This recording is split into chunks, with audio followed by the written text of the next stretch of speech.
السلام عليكم، كيف داير؟ لاباس عليكم؟ نتمنى تكونوا في احسن الاحوال ومرحبا بكم في فيديو جديد. اليوم بغيت نشارك معكم هذا الخبز هذا اللي كيجي غير بالعدس البرتقالي او الاحمر، كل واحد شنو تيقول ليه.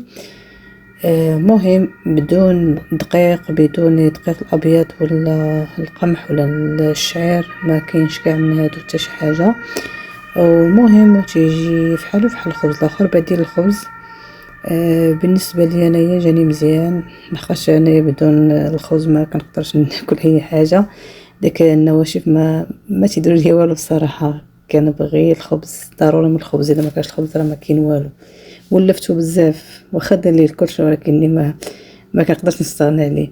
المهم كديروا هذا الخبز هذا راه فحالو فحال الخبز الاخر، واخا مغير عليه شويه المذاق، ولكني كومين بعدا تيشد بعدا شويه احسن.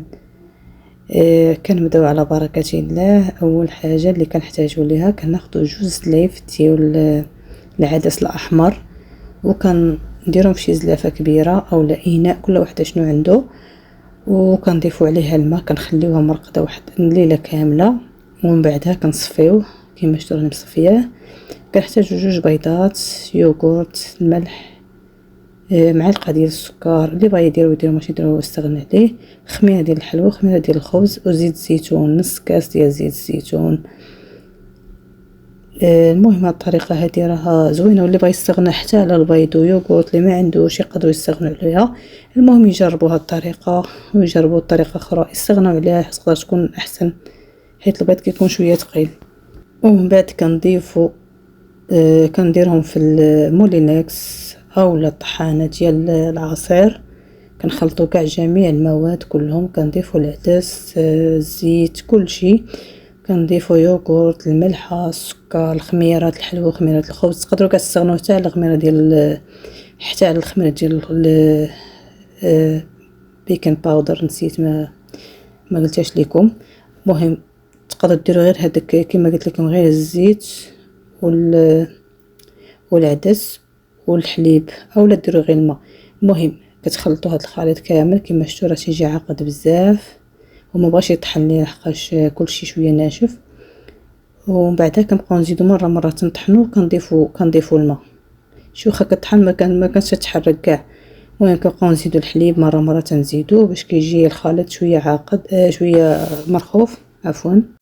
المهم كتبقاو طحنوه مزيان، ما تبقى حتى شي حبه، خصو يطحن يجي فحالو فحال الكيك، خليط ديال الكيك. من بعدها كناخذوا المول طويل وكنضيفوا عليه الورق ديال الفرن. كتحاولوا ديروه يكون مسدود، ما تجيش محلوله باش ما يخرجش الخليط على برا.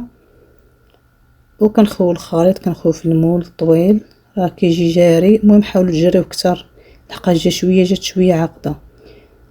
المهم كنخوي الخليط على هذا الشكل هذا، ومن بعد كنكون مسخنين حنا الفرن على درجه الحراره 200، والفوق والتحت حتى ديال الضو، فوق والتحت. ما بالنسبه ديال الغاز ما عرفتش. المهم تنقصوا عليه البوطه وصافي، راه كيطيب بحال الكيكه. ومره كتحديوه، راه تقريبا خدا ليا شويه الوقت في الطياب.